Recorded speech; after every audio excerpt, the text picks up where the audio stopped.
Amém. Gente, vamos estender as mãos para Ele, vamos orar? Senhor, em nome de Jesus, Pai, colocamos a vida do Guto, Deus, diante de Ti. Queremos pedir, Senhor Deus, que o Senhor use a vida dele essa noite, Senhor Deus, para trazer, Deus, aquilo que está no seu coração para essa igreja, Senhor Deus. Em nome de Jesus, Pai, que ele seja um canal de bênção aqui para nós, Deus. E eu oro, Senhor, para que todos nós, Pai, venhamos estar atentos, Senhor, àquilo que o Senhor quer comunicar a nós, Senhor Deus. Abençoe esse momento da palavra, Pai, que o nosso coração esteja entregue, Pai, atento, Pai, ao Senhor. Em nome do Senhor Jesus, Pai. Amém.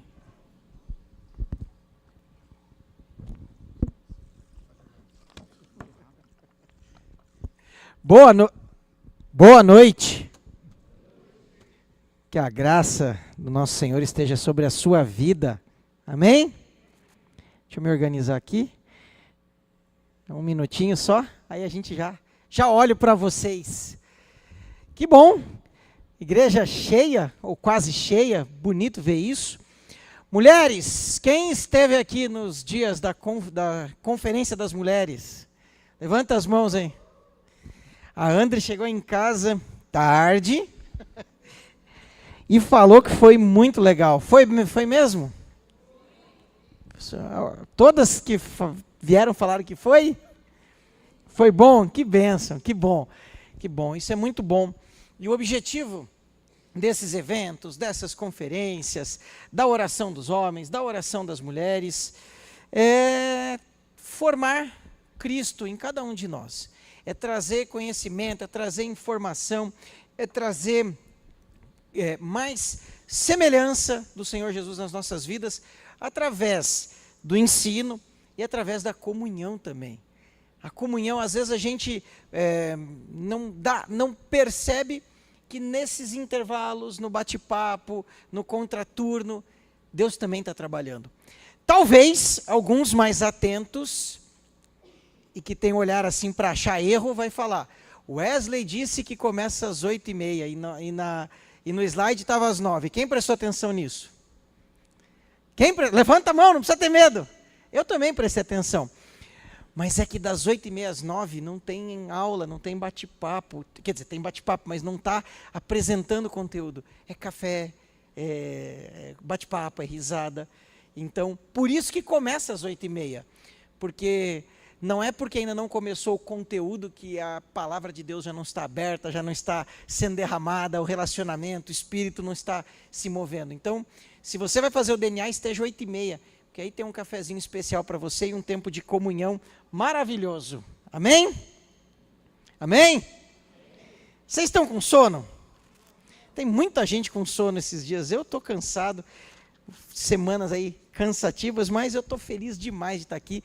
E eu gostaria, eu gosto muito da interação, eu amo pregar, mas quem me conhece sabe que eu tenho um pouco mais de familiaridade com aula, e na aula a gente pergunta, responde, a gente troca. Então eu gostaria que vocês não me deixassem tão sozinhos, como eu não sou João Batista, não tenho vocação para pregar no deserto.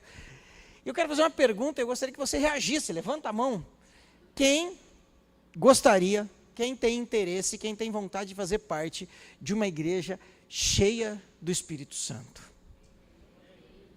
Levanta a mão, eu quero ver as mãozinhas levantadas. Fica com a mãozinha levantada, quem tem vontade de fazer parte de uma igreja que é cheia do Espírito Santo? Amém. Continua levantada, que eu vou pedir para baixar. Quem estava aqui domingo passado, fica com a mão levantada. Quem não estava, pode baixar. Legal. Eu também não estava, por isso que eu não levantei, eu não vim domingo passado. E quem estava aqui domingo retrasado? Retrasado eu estava. Legal. Se você estava domingo passado, pode baixar agora. Se você estava domingo passado, ou se você estava domingo retrasado, eu acredito que você sabe o tema da série de sermões que a gente vai trazer agora nas próximas semanas. Você sabia que a gente vai trabalhar uma série de sermões, uma série de mensagens, uma série de reflexões? Se não me falha a memória, é a 4ª vez que a gente está fazendo mensagens em série nessa comunidade. Eu fico muito feliz e eu espero que vocês também, porque esse tipo de prática está trazendo mais solidificação do entendimento. Nós fizemos os milagres de Jesus baseado em João, muito tempo, né, Will? Muito maravilhoso. Nós fizemos a série Uma Vida Abençoada. nós fizemos a série que acabou recentemente do Sermão do Monte. Não sei se teve mais alguma, não me lembro. Mas, antes? Qual foi? Antes da minha época teve. Então aí não conta. Não, estou brincando. Conta.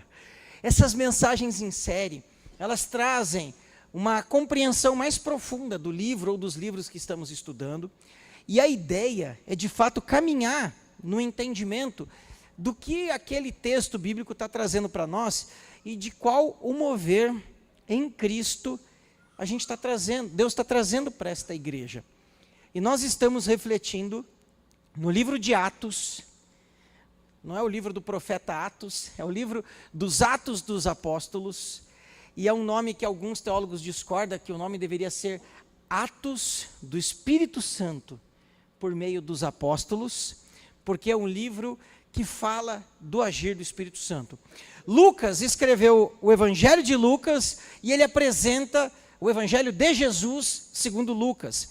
E o livro de Atos, a gente poderia dizer que é o Evangelho do Espírito Santo segundo Lucas, porque o Espírito Santo é o artista principal, é o protagonista desse livro. Em todas as ações, em todos os movimentos, quer seja do capítulo 1 ao capítulo 12, tratando de Pedro como protagonista, do capítulo 13 até o 28, falando de Paulo como protagonista, como personagem humano principal, mas é o Espírito Santo o agente principal. E eu não sei se você lembra das mensagens, e eu te estimulo a lembrar, a anotar, a escrever. Se você não trouxe um caderninho, não tem problema para mim se você abrir o seu celular e usar o bloco de notas, desde que você faça um compromisso consigo mesmo de não se perder aí no Instagram, no WhatsApp. Mas não é por minha causa, é por tua causa. Mas anote, eu gosto de anotar, eu gosto de fazer os lembretes, e raras vezes que eu anoto, eu volto para ler. Quem tem essa mania de anotar e ler? Quem tem a mania, que nem eu, de anotar e não ler, mas pelo fato de anotar ajudou a gravar? Quando eu estou anotando, eu não volto para ler, mas aquilo me ajuda a gravar. Tem pessoas que são melhores ouvindo, tem pessoas que são melhores escrevendo. Sinta-se à vontade, mas o meu estímulo é que você não deixe passar batido as informações contidas nessas mensagens. Porém, se você deixou passar batido, eu quero te dizer que nós temos um canal no YouTube. Eu não sei, quem já viu o nosso canal no YouTube, levanta a mão. Eu não estava aqui domingo passado, eu fui convidado para ministrar a palavra na igreja de um amigo meu, e eu ouvi a palavra ministrada pelo Felipe, eu ouvi na sexta-feira, falou muito ao meu coração. E esses dias eu recebi uma mensagem, eu estou batendo o olho para ver se está por aqui, o Misa, não está? E ele falou que ele ouve durante a semana as mensagens para poder aumentar o entendimento daquilo que ele ouviu durante a mensagem aqui no culto. E eu te estimulo a fazer isso. Ouça as mensagens aqui de domingo, ouça mensagens de outros pastores, mas... está ali, ó! Ouça as mensagens, porque isso ajuda a fixar o entendimento. E não é porque você precisa decorar o que foi falado, mas é porque o entendimento da palavra de Deus, uma vez aplicado, transforma a sua vida. O Felipe, amém? Amém? Aê! O Felipe falou na primeira ministração sobre uma igreja cheia do Espírito Santo. Nós tratamos ali ele fez uma seguinte pergunta: se uma pessoa que nunca entrou numa igreja pegasse a Bíblia e lesse o livro de Atos, e aí ela entrasse na nossa igreja, será que ela falaria, isso aqui é a mesma coisa que eu li aqui? É uma pergunta meio pesada, né? Será que, tem problema não, será que este contexto que eu vejo aqui é a mesma coisa que eu leio aqui? E essa é uma reflexão que me faz refletir, pensar, ficar até tenso, falando, será que o que eu tenho feito, o que eu tenho vivido, o que eu tenho expressado de cristianismo, está de acordo com o que nós lemos na palavra de Deus? Eu espero que essa reflexão te leve também a exercitar, porque na primeira ministração o Felipe falou em dedicar-se à comunhão. que nós possamos nos dedicar à comunhão, que ela não é algo que vai surgir só de forma orgânica, que precisa ter uma intencionalidade. Atos 2:42 diz que todos os dias eles se reuniam unânimes no templo, partiam o pão de casa em casa, faziam suas refeições com singeleza, perseveravam na doutrina dos apóstolos, nas orações. Havia intencionalidade. Então essa foi a primeira mensagem. A segunda mensagem, que foi a domingo passado, que eu não estava aqui, mas eu assisti no YouTube, e foi maravilhosa. O Felipe falou de perdoar a igreja, se alguém te feriu, e ele falou alguns exemplos que ele foi ferido, eu tenho os meus também, e eu tenho certeza que se eu for fuçar a história de cada um de vocês, em algum momento, a gente foi ferido por estar nesse contexto. Mas será também que nós não fomos agentes da ferida de alguém? No teu casamento, na tua relação com os teus pais, com os teus irmãos, será que você já foi ferido alguma vez? Será que você já feriu alguma vez? Eu tenho certeza que sim. Se você que está casado há um bom tempo, falar assim, ó, nunca fui ofensivo com a minha esposa, nunca ela foi ofensiva comigo, nós nunca falamos uma palavra áspera, quando você for baixar a mão, eu vou pôr a cabecinha embaixo, para ser abençoado pelo santo dos santos que é você. Porque eu conheço o meu casamento e conheço outros casamentos, e eu sei que pessoas juntas, é impossível não ter pelo menos uma faísca de vez em quando. É por isso que no carro a gente coloca óleo, para que o atrito não gere tanto desgaste. É a lubrificação do motor. Mas o Felipe, ele falou, perdoe e faça parte da família. Ele falou do corpo, ele falou do mindinho que ele bateu e que machucou.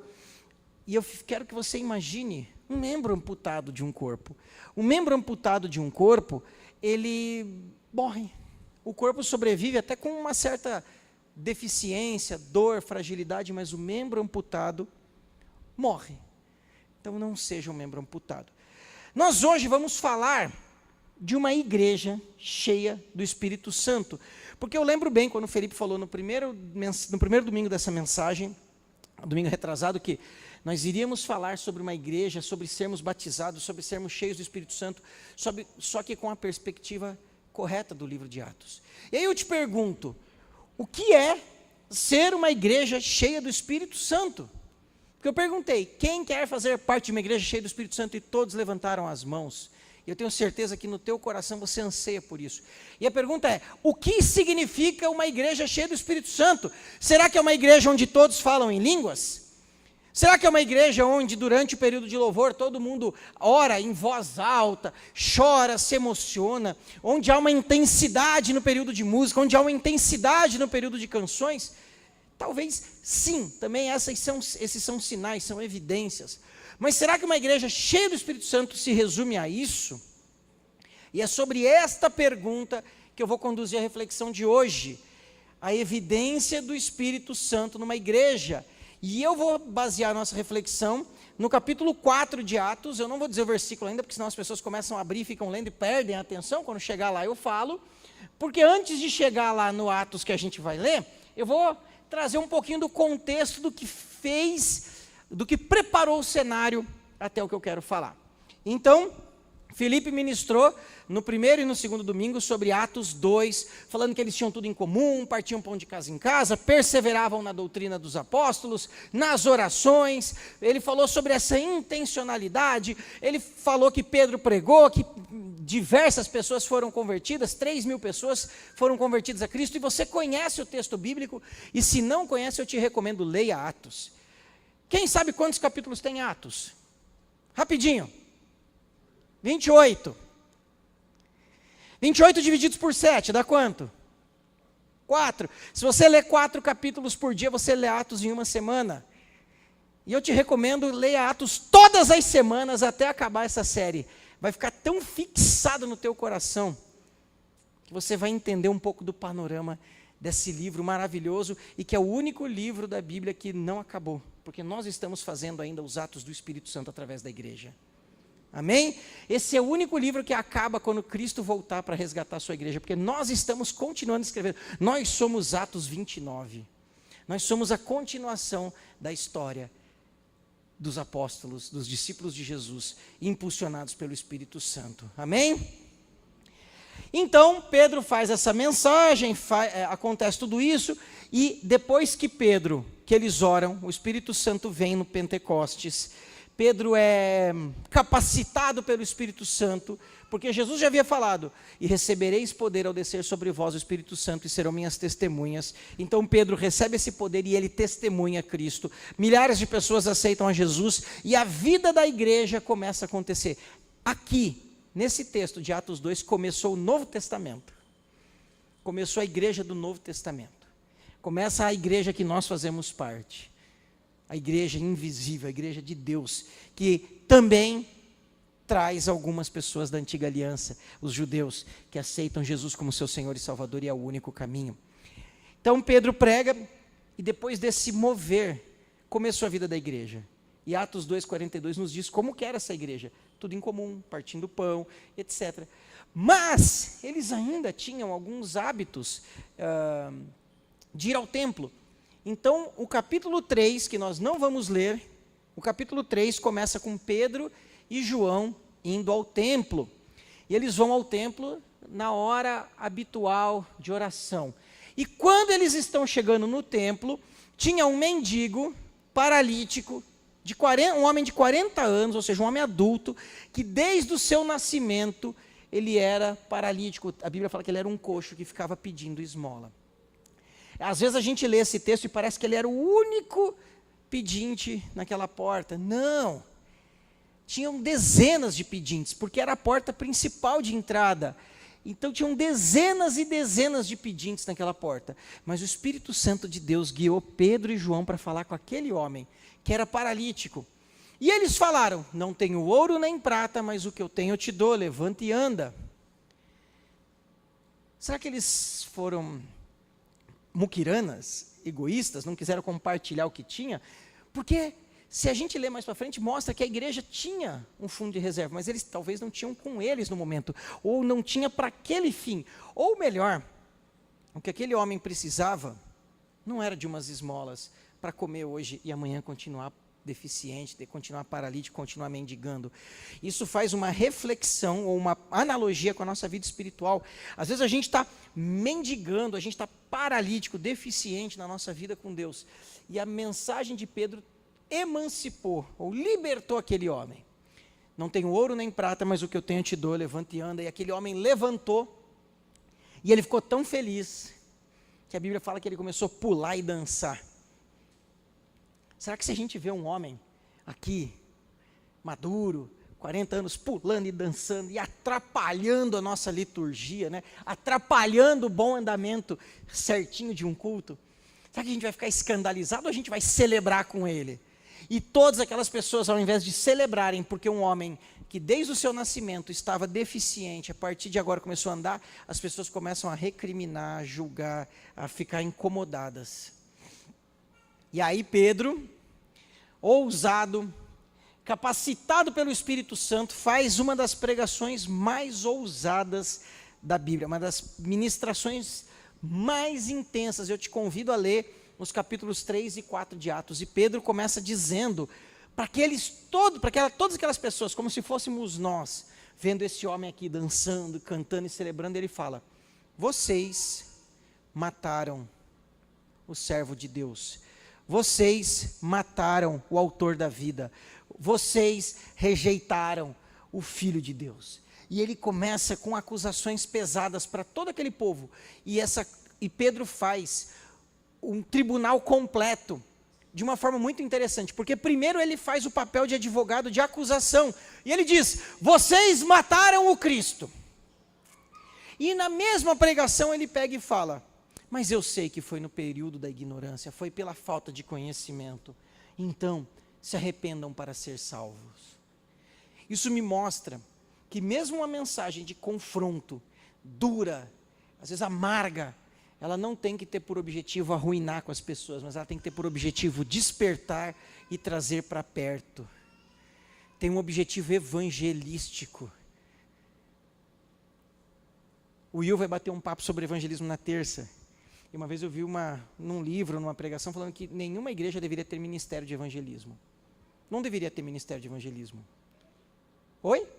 Exatamente, porque a igreja toda tem uma convocação para ser evangelista. Se você é salvo, se você foi resgatado pelo Espírito Santo, Deus deixou uma ordem: ide por todo mundo e pregar o evangelho. Não é uma opção, é uma ordem para quem é filho. E quem é filho, obedece. Mas assim, não estou desqualificando esse bate-papo, porque o estopim começa por algumas pessoas, para contagiar a todas. Vamos lá. Pedro faz essa pregação, ele acusa, ele justifica, e ele no final ele é um juiz misericordioso que fala: então se arrependam, recebam esse Salvador, porque vocês terão vida. O que mais que acontece aqui?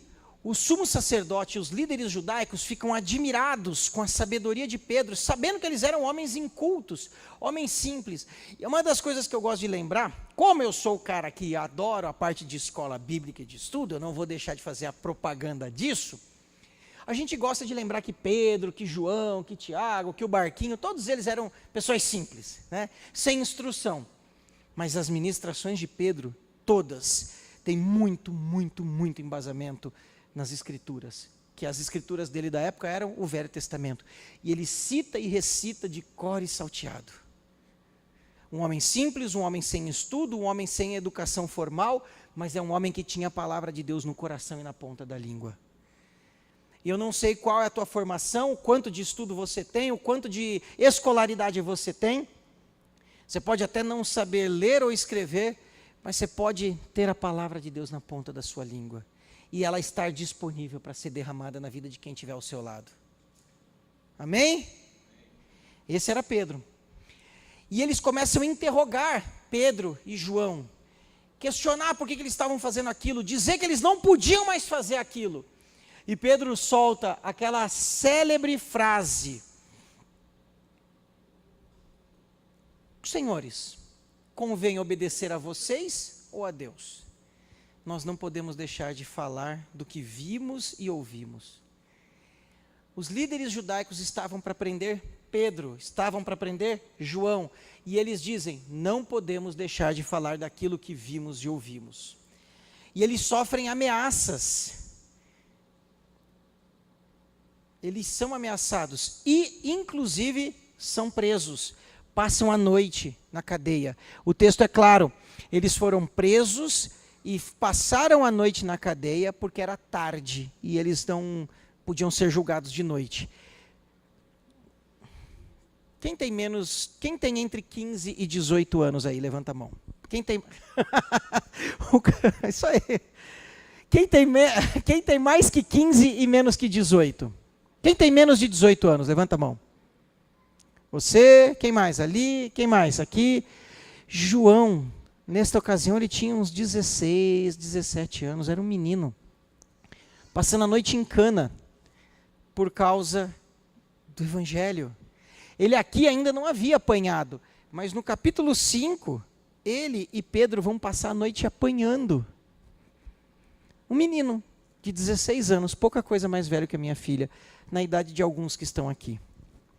E esse menino, junto com o único homem adulto que tinha no bando, que era Pedro, eles falam: nós não vamos deixar de falar daquilo que vimos e ouvimos. Quem viu uma reportagem que o Ministério Público está investigando adolescentes no Pernambuco porque estão fazendo oração e leitura bíblica nos intervalos da escola? Quem viu isso? Vocês viram? É no Brasil. Eu não estou falando de perseguição nos países muçulmanos.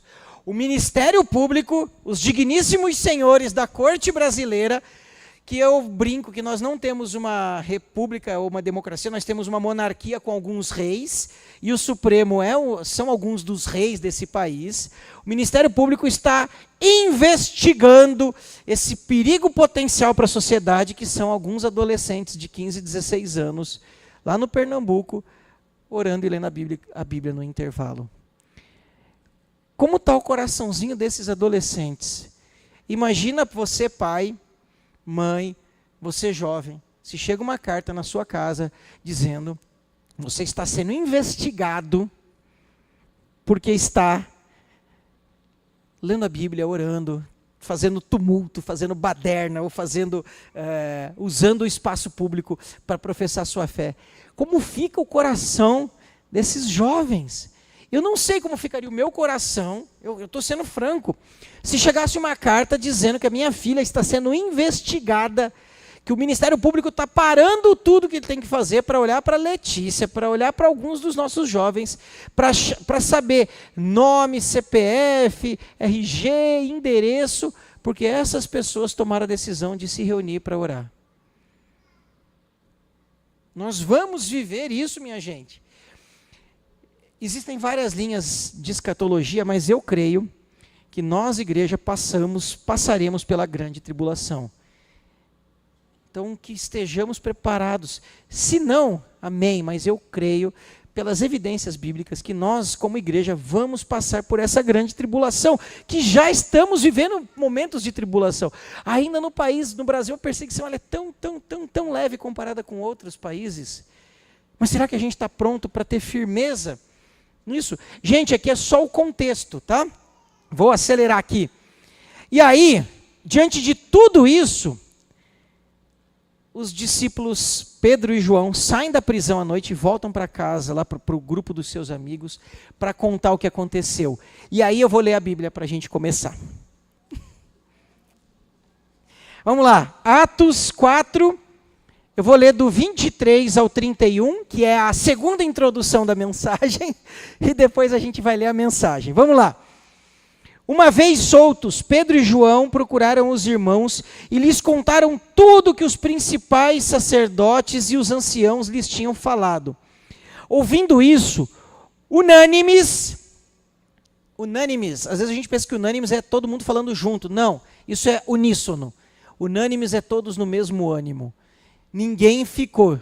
Vamos parar, vamos continuar, está errado, está certo. A Bíblia diz que eles estavam unânimes. Único, animes, o mesmo ânimo. Em todos tinham o mesmo ânimo, a mesma motivação, a mesma direção. Vamos continuar. Vamos persistir.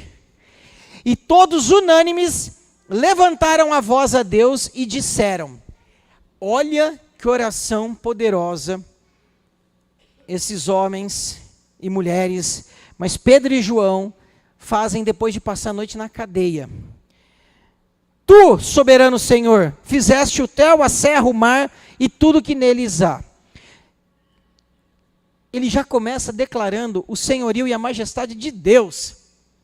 Ele não começa dizendo: Deus, tu nos abandonou, nos esqueceste, nos deixou à própria sorte e passamos a noite na cadeia. Não! Ele passou a noite na cadeia e ele declara que Deus está no controle, que há o senhorio da história nas mãos do Senhor. E ele diz que o Senhor criou céu, criou terra, criou tudo.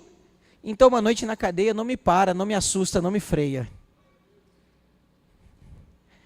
E aí ele continua: disseste por meio do Espírito Santo, por boca de Davi, nosso pai, teu servo. Olha, Pedro, ele cita aqui Êxodo 20:11, que Deus criou tudo, e agora ele vai citar Salmo 2, que é uma oração que Davi fez. E ele diz assim: por que se enfurecem os gentios e os povos imaginam coisas vãs?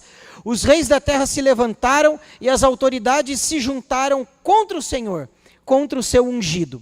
Ele cita Salmo 2 e aí ele continua na oração.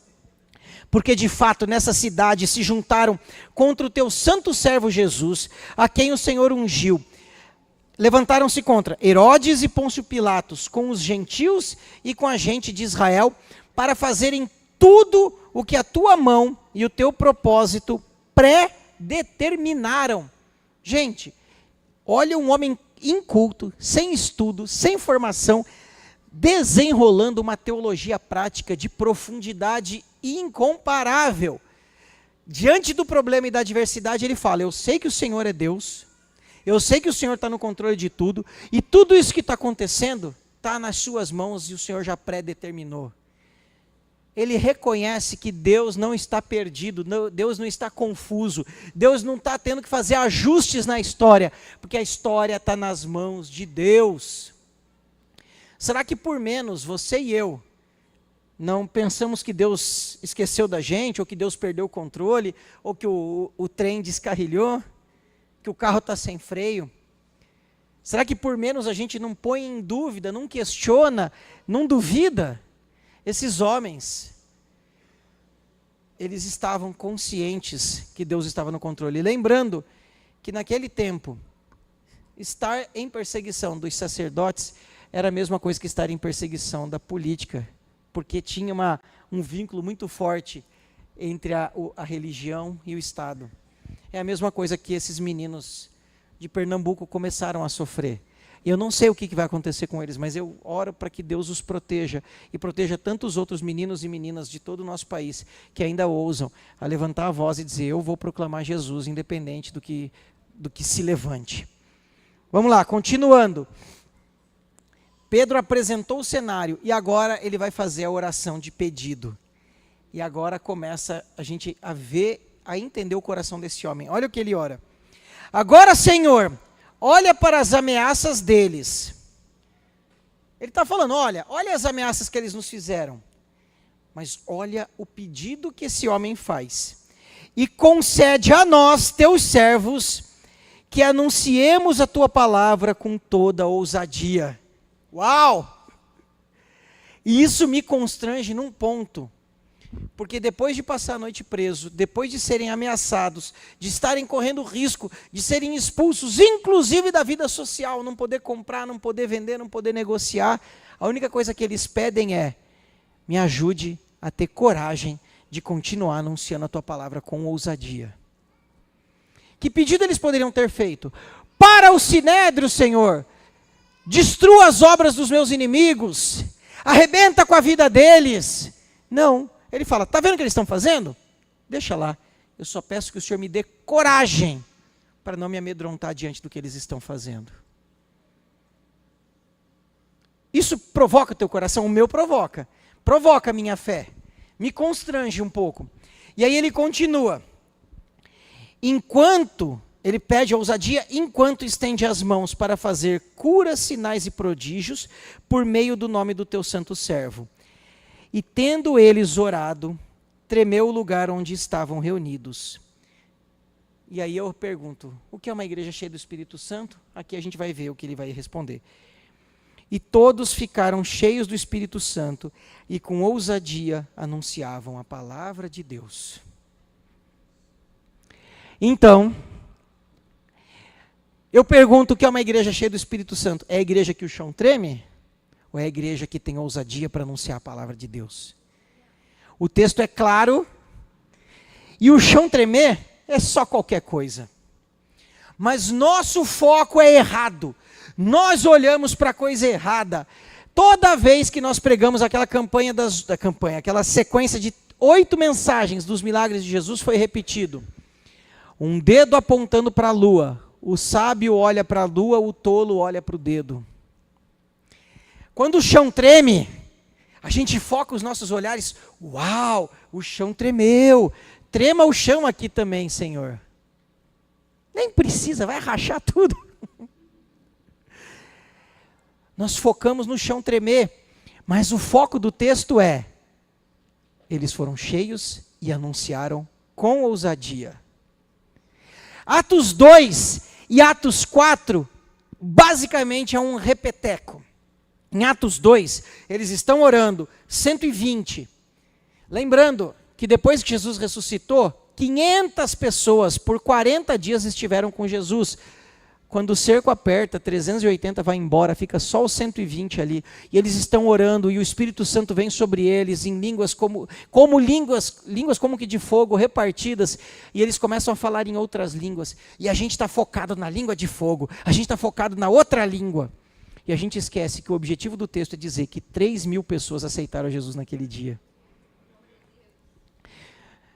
Mas recebereis poder ao descer sobre vós o Espírito Santo e serão minhas testemunhas. E aí eu te pergunto, se você está pedindo poder, mas não está disposto a abrir a boca para ser testemunha, por que você está pedindo poder? Qual é o teu objetivo em pedir o Espírito Santo na tua vida se você não está disposto a compartilhar com quem precisa esse Espírito Santo?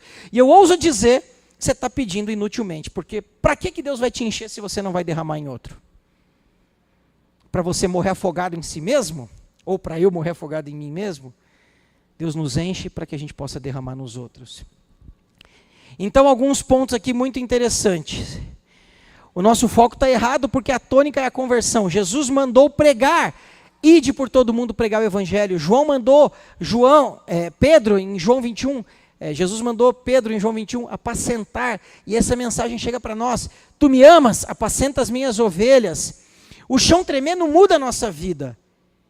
Quando Jesus disse que receberíamos o poder, o objetivo era ser testemunhas.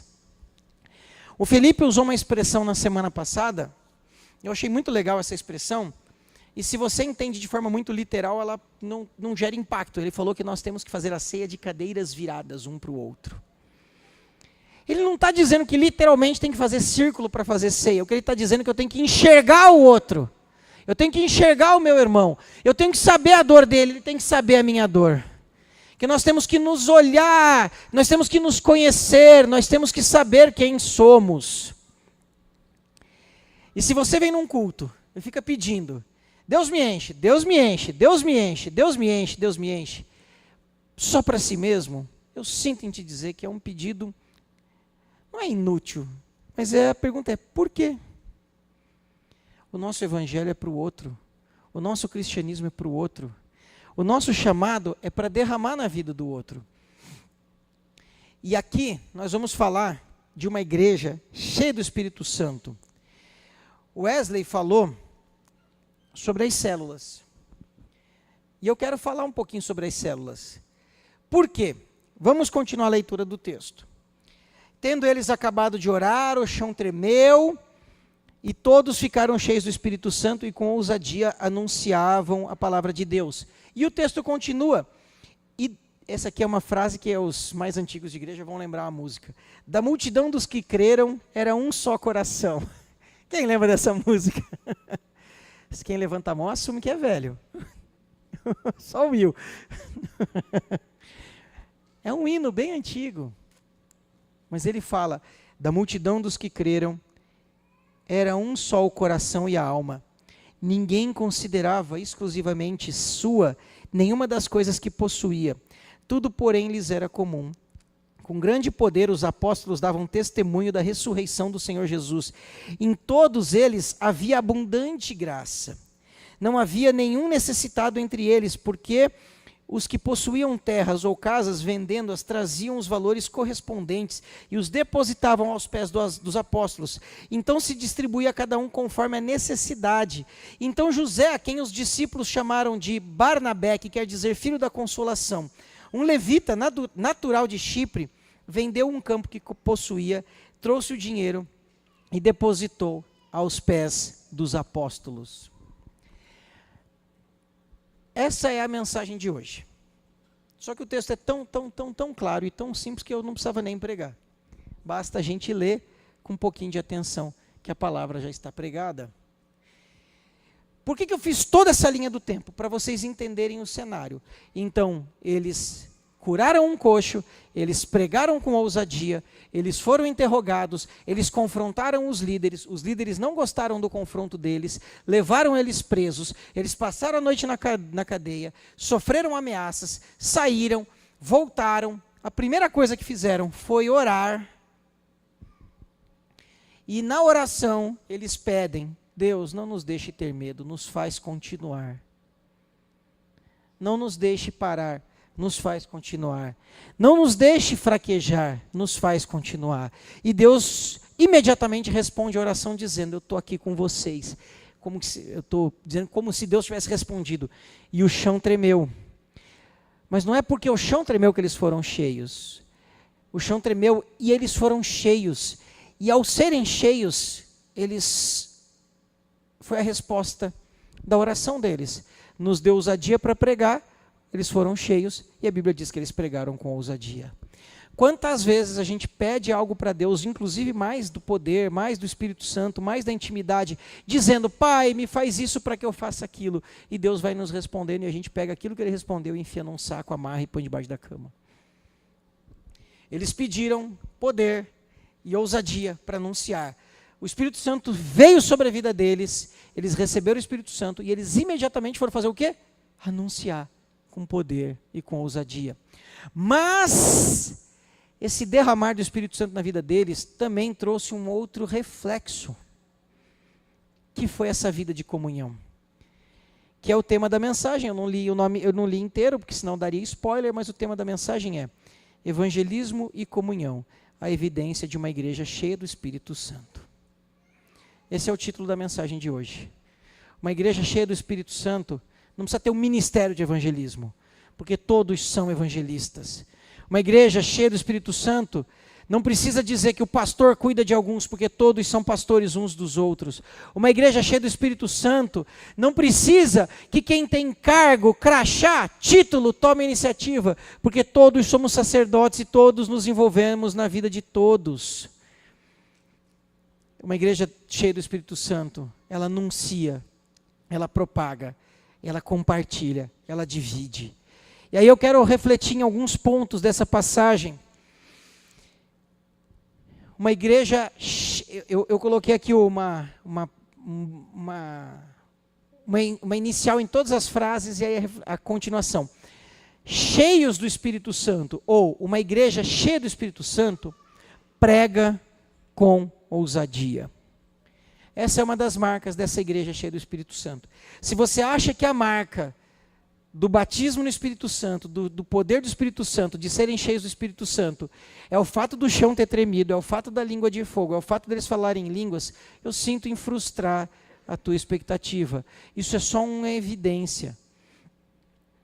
Se você está doente, está indo para o Hospital Angelina Caron, e você vê uma placa dizendo hospital a 2 quilômetros, você não adianta encostar o seu carro e se consultar na placa, porque lá não tem cura, lá é só um sinal que te diz para onde você está indo. Falar em línguas, ou a língua de fogo, o chão tremer, é só a placa para dizer, olha para o lugar onde tem a cura, olha para Cristo. Olha para Deus. É só um alerta, é só um sinal, é só um lembrete, é só um post-it na tela do seu computador, é só um recado, é só uma mensagem. É só Deus dizendo, estou aqui, agora faz o que é teu. Uma igreja cheia do Espírito Santo prega com ousadia. E pregar com ousadia não significa só que você vai para a praça, na Rua 15, e vai ficar gritando assim, né, que nem aquelas pessoas que ficam, Deus está voltando e você vai para o...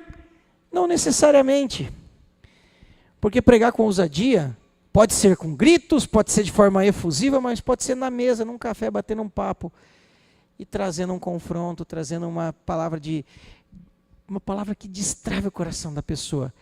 Pedro começa a mensagem em Atos 3, descendo o sarrafo. Vocês mataram o autor da vida, vocês mataram o servo de Deus, vocês negaram, vocês isso, vocês aquilo. E a gente vai lá, briga. E quando você acha que Pedro está pegando ar, né? Que nem quem já assistiu Divertidamente, que nem o Raiva vai fazer. Aí Pedro pega aí ele vira a alegria, ou ele vira não sei o que, o amor. Ele fala, mas eu sei que vocês fizeram isso por ignorância. Mas tem como voltar, tem como se arrepender, tem como vir para perto desse. Esse mesmo que vocês ajudaram a matar, ele está te esperando para te reconciliar com Deus. Então uma igreja cheia do Espírito Santo, onde é uma igreja onde cada um de nós, não só quem está aqui em cima desse palco com o microfone na mão, mas cada um de nós, em todos os lugares que estivermos, anuncia esse evangelho com ousadia. Ah, mas eu trabalho lá no Boqueirão, eu vou anunciar o evangelho, a pessoa não vai vir para essa igreja. E qual é o problema? A gente não anuncia o evangelho para encher uma denominação, a gente anuncia o evangelho para saquear o inferno e povoar o céu. E para responder o chamado de Deus para a minha vida e para a sua vida. Amém? Uma igreja cheia do Espírito Santo vive em unidade. E unidade não significa uniformidade. Unidade é estar unido, é pensar parecido, é ter o mesmo objetivo, é ter os mesmos alvos. Uniformidade é todo mundo igual, repetido. Imagina um corpo físico onde todo mundo é perna, onde todo mundo é braço. É uma deformação. Imagina um monte de braço. Ó. Eu tenho 2 pernas, 2 braços, um tronco e uma cabeça. Agora, imagina se fosse perna, perna, perna, perna, perna. É um monstro. Por isso que nós, na igreja, não somos todos iguais. Nós somos diferentes, com dons diferentes, com habilidades diferentes, com chamados diferentes. Mas nas diferenças, mas a gente fala, apesar das diferenças, não é apesar das diferenças, não. É graças às diferenças, um supre o outro naquilo que tem. A banda estava cantando agora há pouco, eu quero ser santo, não lembro. E eu fiquei pensando sobre comunhão. Imagina 2 pessoas, 2 irmãos em Cristo. Um deles tem bastante dificuldade em viver em santidade. E o outro, por sua vez, já tem mais facilidade. Você acha que esse irmão que tem uma facilidade maior de se abster da imoralidade, do pecado, da violência, da ira, essa pessoa, ela é útil na vida desse irmão, ajudando esse irmão a caminhar em santidade? Sim? Sim ou não? Agora vamos imaginar que esse mesmo cara que tem dificuldade em se manter santo, é uma pessoa pronta para o trabalho, mão na massa, que está disposto. E esse outro, por sua vez, ele luta, ele vive bem na luta contra o pecado, mas ele é uma pessoa indiferente ao meio. E ele precisa de alguém para estimular, para energizar, para trazer ele para o serviço. Um precisando do outro, para suprir no outro aquilo que tem falta. Um servindo no outro. Quando eu era adolescente, eu vi uma frase que eu achava muito bonitinha. Falava assim, nós somos anjos de uma asa só e para voarmos precisamos estar abraçados. É bonitinho, né? Parece frase de adolescente. É frase de adolescente. Mas é isso que essa frase está dizendo. Eu não caminho no evangelho sozinho. Eu preciso do que tem na vida do Will. Mas o Will precisa do que tem na minha vida. E o que tem na minha vida abençoa a vida do Rafa. E o que tem na vida do Rafa abençoa a vida do Guina. E o que tem na vida do Guina abençoa... Vocês entenderam? E quando você não doa aquilo que você tem, e eu não estou falando de dinheiro, eu estou falando da graça de Deus que foi derramada na sua vida. Quando você não derrama ela à disposição dos demais, eu sou prejudicado porque eu estou deixando de ser abençoado por aquilo que só tem na sua vida e não tem na minha. Você entendeu isso? Existe graça de Deus na sua vida, que só tem na sua vida, que não tem na minha, que não tem na do Felipe, que não tem na do Will, e que eu preciso, para a minha vida com Deus ser mais completa, eu preciso daquilo que Deus derramou na sua vida, eu preciso que você também deposite isso na minha. Então eu te convido a não guardar os teus tesouros, a compartilhar. De novo, não estou falando de grana. Uma igreja cheia do Espírito Santo, ou cheios do Espírito Santo, eles tinham um só coração. Só um outro texto rápido, Romanos 15, dos versos 4 ao 7, não precisa abrir, ele diz que o Deus da paciência, o Deus nos conceda paciência uns com os outros, para que unânimes nós possamos glorificar a Deus. Às vezes a gente tem dificuldade de lidar com as diferenças.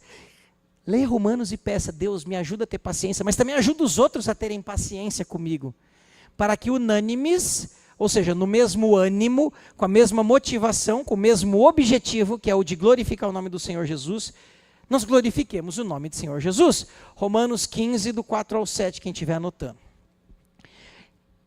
Uma igreja cheia do Espírito Santo tem um só coração. Um só coração.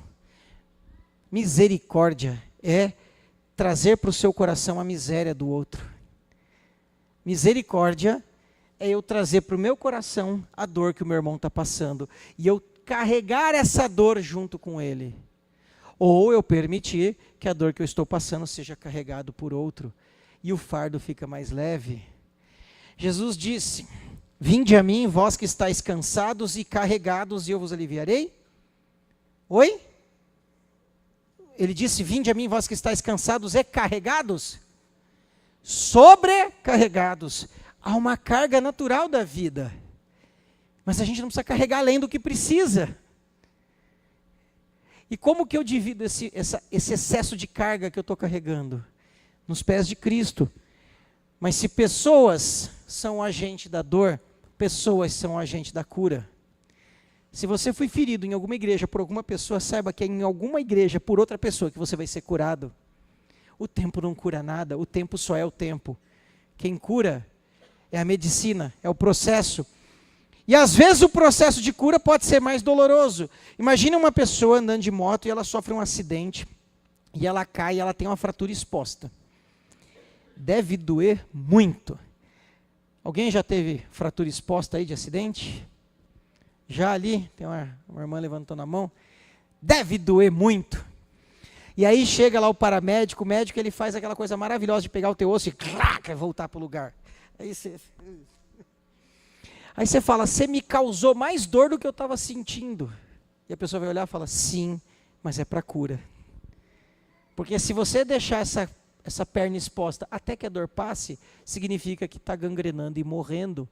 Tem vezes que para curar tem que doer um pouco mais. E enquanto dói, vai havendo cura. Cheios do Espírito Santo, eles não eram egoístas, mas sim generosos. Felipe falou na semana passada, eu quero deixar bem claro, que esse texto aqui de Atos 4, o texto de Atos 2, não tem nenhum viés político de socialismo, de comunismo, isso nem existia na época. Até porque também o texto é claro que ninguém vivia sem ter posses. Olha como o texto é claro. Ninguém considerava exclusivamente seu. Exclusivamente significa que o que é meu, não é só meu, o que é meu e seu. Mas é meu ainda. E você tem o que é seu, mas o que é seu pode ser meu também. Não no sentido que eu vou chegar para você e falar, me dá o que é seu, mas se eu precisar daquilo que tem na sua vida e também de recursos financeiros, você gentilmente compartilha comigo. Então, se eu tenho 4 e você tem 6, nós temos 10 juntos. Esse é o espírito dessa igreja. E não é que assim, todo mundo trazia o dinheiro ou os bens, e aí repartia e falava, então, um para você, um para mim. 2 para você, 2 para você, 2 para mim. Quem lembra do pica-pau? Acho que é. Não era isso. As pessoas tinham as suas posses. Alguns vendiam e colocavam aquele recurso como um fundo comunitário. E quando alguém tivesse necessidade, essa necessidade era suprida. E nós fazemos isso também. Quem já trouxe alimento aqui para ação social? Você tirou da sua despensa para trazer para quem precisa. E eu vou te provocar, porque essa provocação eu estou fazendo para mim. Será que a gente fez o suficiente que a gente pode, ou a gente pode fazer um pouco mais? Não responda. Eu sei que eu não fiz o suficiente que eu posso fazer. Vamos lá, e o texto diz, ninguém considerava exclusivamente sua nenhuma das coisas que possuía, porém tudo lhes era comum. Com grande poder os apóstolos davam testemunho da ressurreição. Então, cheios do Espírito Santo, eles davam testemunho. Ué, mas isso já falou, eles já pregaram com ousadia. Se o texto está trazendo de uma forma diferente, ele quer reforçar que mais do que simplesmente pregar de forma ousada, eles viviam de forma a testemunhar aquele evangelho salvífico. Quem olhava, antes mesmo de ouvir, bateu o olho, via que ali havia uma comunidade de discípulos de Deus. Porque eles testemunhavam com a forma de viver. Não havia, olha que frase curiosa, dá vontade de falar, peguei uma contradição na Bíblia. Não havia nenhum necessitado. Para mim é claro, não havia nenhum necessitado, certo? Sim ou não? Vocês estão aí ainda? Está quase acabando. Não havia nenhum necessitado, porque os que possuíam terras e casas, vendendo-as, traziam os valores correspondentes e os depositavam aos pés dos apóstolos. Então se distribuía cada um conforme a sua necessidade. Ué! Se não tinha necessitado, como que distribuía conforme a necessidade? Porque cheios do Espírito Santo, as necessidades surgiam, mas não permaneciam. Uma igreja cheia do Espírito Santo é onde não há necessitados, não porque não surgem necessidades, mas porque as necessidades, ao surgirem, são resolvidas rapidamente. Isso é uma igreja cheia do Espírito Santo.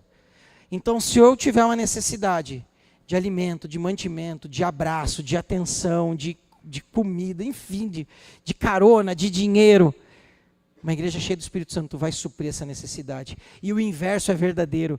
Uma igreja cheia do Espírito Santo é aquela igreja, e não é o alcance cheio do Espírito Santo, não, somos nós, os CPFs, que somos essa igreja, juntos suprimos as necessidades uns dos outros, em todas as esferas, emocional, espiritual, financeira, de tempo, de ouvido, de ombro.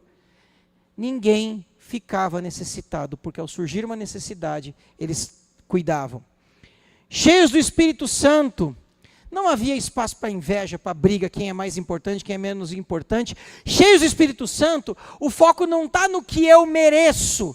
Ah, mas era minha vez, mas sou eu, mas eu... Cheios do Espírito Santo, o foco é naquilo que eu posso contribuir. Não é aquilo que você me deve, é aquilo que eu sou devedor. E Jesus diz, a ninguém deve nada a não ser o amor. Então, cheios do Espírito Santo, eu olho para você e falo, eu estou te devendo amor, eu preciso me dedicar mais a você. Eu preciso, como o Felipe falou, virar as cadeiras, eu preciso viver em comunhão. Cheios do Espírito Santo, olha que reflexão maravilhosa. O entusiasmo com que viviam era mais contagiante do que a capacidade de oratória. Lembra que nós estamos tratando de Pedro, de João, de Tiago, um bando de pescadores sem estudo. Eu não sei como eles falavam, mas as pessoas não falavam assim, olha como esse homem fala bonito. As pessoas observavam aquela igreja, e a Bíblia diz que aquela igreja contava com a simpatia de todos. Uma igreja cheia do Espírito Santo, ela impacta muito mais pela forma que vive do que pela forma que fala. Cheios do Espírito Santo, nós impactamos pelo que somos e não pelo que falamos.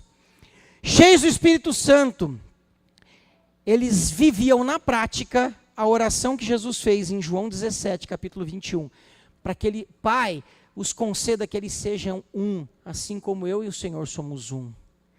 Eles eram unidos a ponto de mostrar na prática aquilo que Jesus, um pouco antes de ir para a cruz, pediu que os discípulos fossem unidos.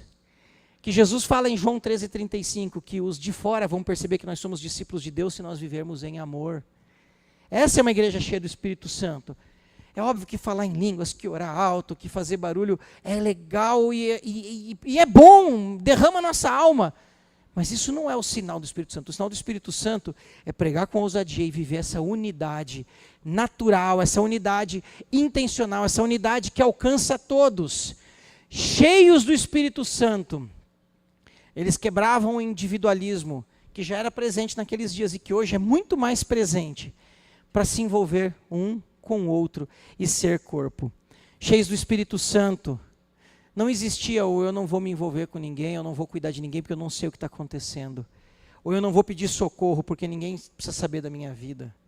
Cheios do Espírito Santo, um cuida do outro, um toca a vida do outro, um impacta o outro. Cheios do Espírito Santo, nós podemos ser como Barnabé. Tem alguém que está aqui que serve no ministério, no voluntariado da recepção? Rafa, quem mais? Levanta a mão aí que eu quero ver. Ali, o Neide. Enquanto eu fui líder da recepção, por meses e meses, eu falei que nós somos o quê? Barnabés. É o lema do ministério da recepção dessa igreja, sermos Barnabé. Barnabé é um cara que sabemos pouco dele, mas é um cara que ele foi impactado pelo evangelho. Ele vendeu uma propriedade que ele tinha, e a Bíblia é clara, e dizer que ele era um levita, e os levitas não poderiam ter propriedade. Detalhe, não tem nada a ver com ser músico. Se alguém disser que levita é músico, isso é besteira. Levita é descendente de Levi. Músico é músico. Eu toco bateria, eu sou Parise. Aí eu falaria, ele é parasita. Não. Levita é descendente de Levi. Não existe levita, não existe. Levita é descendente de Levi. Ele era um cara, ele não era músico, ele não foi um guitarrista lá para a igreja. Ele era um levita, ele tinha um terreno, não podia ter terreno pela lei do Velho Testamento. Talvez ele estava dando um jeitinho, a gente não sabe. Talvez por não ser na Palestina, era lá em Chipre, não sei. Eu só sei que ele foi tão impactado, ele vendeu aquele terreno e ele deu o dinheiro e falou, se alguém precisar, está aqui o dinheiro. E é interessante aquele homem, Barnabé, o nome dele é José, mas a igreja o apelidou. Barnabé é apelido, Bar significa filho. Então o apelido dele era filho da consolação, ou filho da exortação. que aquele cara era? Um encorajador. Um homem que levantava outros homens. E um detalhe aqui de dicionário mesmo, se você acha que exortação é puxada de orelha, não, exortação é encorajamento. Na Bíblia, puxada de orelha é admoestação. E esse cara, quando Paulo se converte e chega na igreja, as pessoas falam, não, que medo, esse cara é um bandido. Barnabé acolhe esse cara. Barnabé discipula, orienta, treina, capacita. E Paulo virou o Paulo que virou. E Barnabé discipulou mais um menino, chamado João Marcos, que escreveu o Evangelho de Marcos. Nós não sabemos quem escreveu a carta aos Hebreus. O Novo Testamento tem 27 livros. Um a gente não sabe quem escreveu, 26 a gente sabe. 14 foram escritos por discípulos de Barnabé, 13 por Paulo e 1 por Marcos. Esse homem, a Bíblia não fala mais nada dele, a história só some, porque ninguém está aqui para construir o próprio nome. Mas Barnabé encorajou Paulo, encorajou Marcos, e talvez tantos e tantos outros que a gente nem saiba, porque é um cara que decidiu se doar, e decidiu investir seu tempo, seus talentos e seu recurso para levantar outros homens, que foram mais adiante, ou que foram mais para cima do que ele. E se isso acontecer com você, louvado seja Deus. Se você ganhar para Cristo, discipular e treinar alguém, e ninguém souber quem é você, mas essa pessoa levar o nome de Cristo adiante, louvado seja Deus pela sua vida, porque nós não estamos construindo o nosso nome, nós não estamos construindo uma bandeira, nós estamos servindo ao Rei na missão de ampliar o reino. Cheios do Espírito Santo, não havia divisões, porque Deus abomina a divisão. Provérbios nos diz que 6 coisas aborrecem ao Senhor e a 7ª sua alma abomina. E dentre as coisas que aborrecem, ele fala de olhos altivos, línguas mentirosas, mãos que derramam sangue inocente. E ele fala de outras e ele fala que aquele que semeia divisão entre os irmãos, esse Deus abomina.